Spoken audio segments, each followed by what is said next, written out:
আসসালামু আলাইকুম।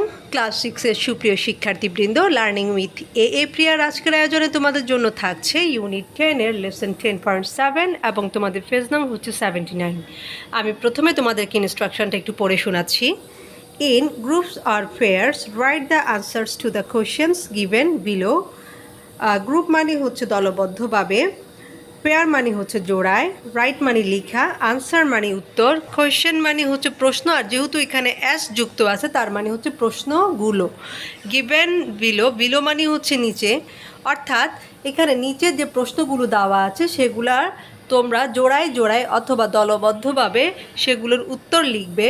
দেন exchange your copy with other groups or pairs. Then মানে হচ্ছে তারপর, এক্সচেঞ্জ মানে হচ্ছে বিনিময় করা অথবা আদান প্রদান করা, কপি মানে হচ্ছে অনুলিপি, আদার মানে হচ্ছে অন্য।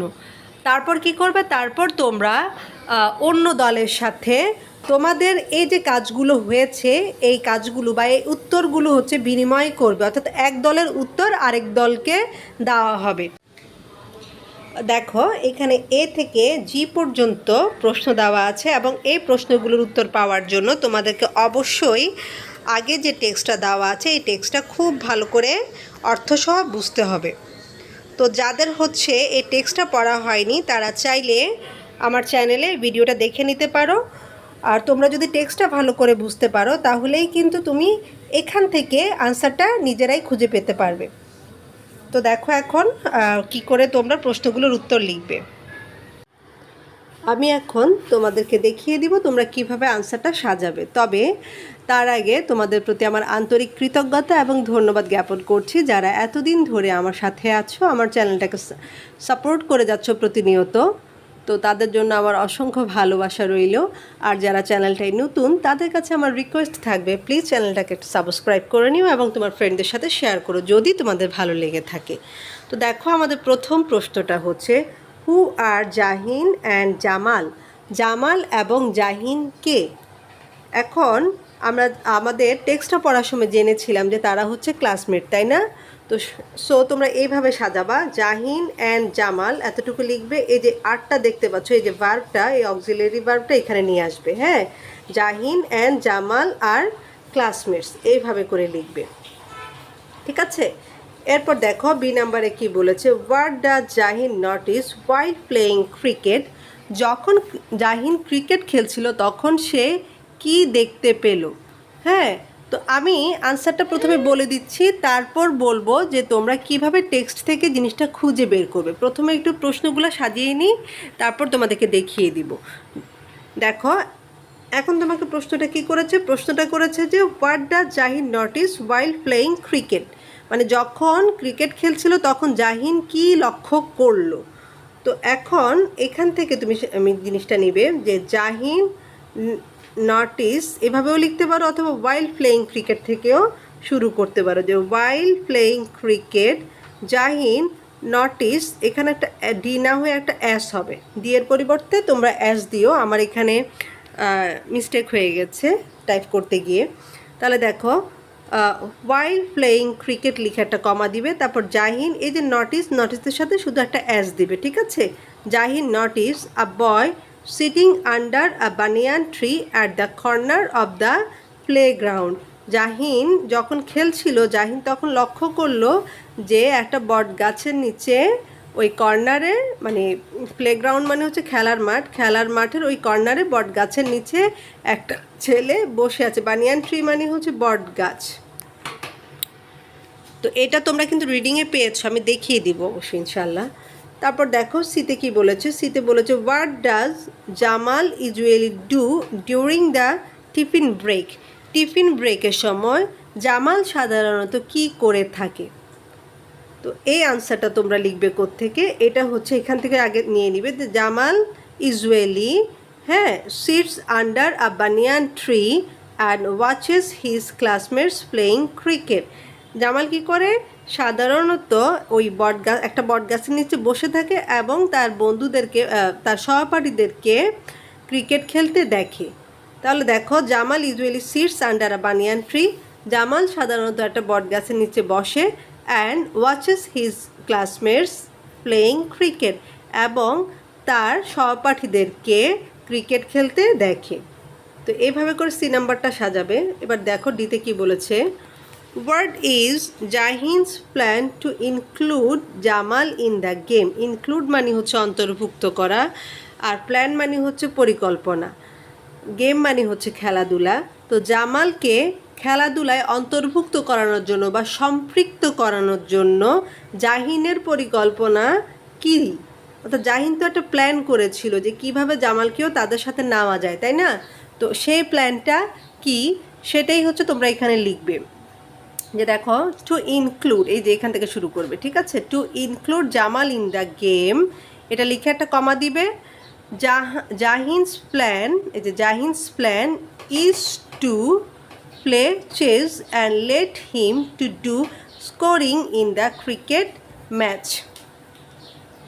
তাহলে দেখো to include Jamal in the game, জামালকে এই খেলায় সম্পৃক্ত করানোর জন্য Jahin's plan is to play chess, জাহিনের প্ল্যান ছিল বা পরিকল্পনা ছিল দাবা খেলা, and let him to do scoring in the cricket match, এবং ক্রিকেট ম্যাচে স্কোরিং করার জন্য তাকে দেওয়া হয়েছিল, তাই না? আমরা কিন্তু আমাদের যে প্যাসেজটা যখন পড়েছিলাম বা টেক্সটটা যখন পড়েছিলাম তখন কিন্তু দেখেছি যে জাহিন এই প্ল্যানটা করলো যাতে করে তারা ক্রিকেট খেলার সময় জামাল স্কোরিং করতে পারে, বা জামাল যাতে করে চেস খেলতে পারে ওদের সাথে, তাতে করে কি হবে, তার আর লোনলি ফিল হবে না।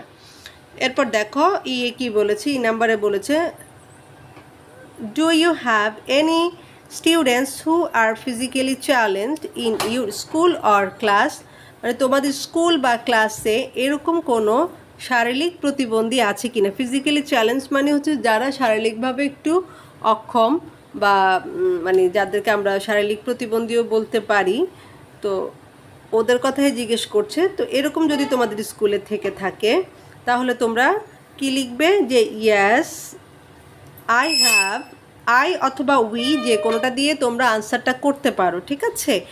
যেহেতু তোমাকে প্রশ্নটা ইউ বলেছে, ইউ মানে তুমি বা তোমরা, তো তুমি যখন আনসারটা দিবে তখন তুমি আমার স্কুল বা আমাদের স্কুল এইভাবে তো বলো বাংলায়, তাই না? সো ইংলিশেও আই অথবা উই ব্যবহার করতে পারো, তবে আমি বলবো আই ব্যবহার করাটাই ভালো, কারণ হচ্ছে গিয়ে আনসারটা তো তুমি নিজেই লিখছো, তো সেজন্য আই লিখা যায়। চাইলে উইও লিখতে পারো, কোনো প্রবলেম নেই। তারপর দেখো, do you have any students who are physically challenge in your class, তাহলে এইভাবে লিখবা যে ইয়েস আই হ্যাভ অথবা উই হ্যাভ। যেহেতু তোমাদের এটা একটা গ্রুপ ওয়ার্ক, এখানে তো গ্রুপ ওয়ার্কের কথাই বলেছে, তাই না? তো গ্রুপ ওয়ার্ক যেহেতু তোমরা চাইলে উই ব্যবহার করতে পারো। Yes I have or we have 3 students who are physically challenged in my school or class, যেটাই লিখো। এখন দেখো যদি তুমি আই লিখো এখানে, তাহলে এখানে অবশ্যই মাই লিখবে, কিন্তু এখানে যদি তুমি উই দিয়ে শুরু করো তাহলে কিন্তু এখানে মায়ের পরিবর্তে লিখতে হবে আজ। এই জিনিসটা একটু খেয়াল করবা। দেখো তাহলে আনসারটা লিখবে এইভাবে, যে yes I have 3 students who are physically challenged in my class or school, আমাদের শ্রেণীতে অথবা আমাদের বিদ্যালয়ে 3 জন শারীরিক প্রতিবন্ধী আছে, বা ফিজিক্যালি চ্যালেঞ্জ যারা ওরকম স্টুডেন্ট আছে। এখন তুমি যদি আনসারটাকে উই দিয়ে সাজাও তাহলে এখানে আয়ের পরিবর্তে, আমি আরেকবার বলে দিচ্ছি, এখানে আয়ের পরিবর্তে লিখবে হচ্ছে উই, আর এখানে মায়ের পরিবর্তে লিখবে যে ইন আওয়ার, হ্যাঁ, in our class or school, এভাবে করে লিখবে। আচ্ছা, এরপর দেখো, have you done anything like Jahin to make them smile, হ্যাঁ তুমি কি বা তোমরা কি জাহিনের মতো এরকম কোনো কিছু করেছো যাতে করে তারা খুশি হয়, অথবা তার আনসারটা অনুবাদটা এরকম হতে পারে যে তাদের খুশি করার জন্য তুমি বা তোমরা কি জাহিনের মতো এরকম কিছু করেছো। ইফ ইয়েস, যদি হ্যাঁ হয়, রাইট ইন শর্ট, তাহলে সংক্ষেপে একটু লিখতে বলেছে তোমাদেরকে, যে জাহিন যেরকম তার ক্লাসমেট জামালকে খুশি করানোর জন্য অনেক কিছু করলো, তো তুমিও কি তাদেরকে খুশি করানোর জন্য এরকম কিছু করেছো কি? যদি করে থাকো তাহলে সেটা একটু এখানে সংক্ষেপে লিখে দেখাবে। তো লিখবে এইভাবে যে ইয়াস ইউ, তোমাকে ইউ দিয়ে প্রশ্ন করেছে, তুমি আই এইভাবে করে লিখবে যে yes I have done something to make them smile, হ্যাঁ আমি তাদেরকে খুশি করানোর জন্য কিছু কাজ করেছি। I usually play with them, আমি সাধারণত তাদের সাথে কী করি, খেলাধুলা করি।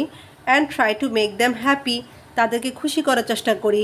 I always invite them in every activity of our school, আমি স্কুলের প্রতিটা কর্মকাণ্ডে তাদেরকে ইনভাইট করি। হ্যাঁ, তারপর দেখো, আই নেভার ইগনোর দ্যাম, আমি কখনোই তাদেরকে কী করি না, অবহেলা করি না। এরপর দেখো জিএ কি বলেছে, জি নাম্বারে বলেছে write 5 ways you can help physically challenge students in your school.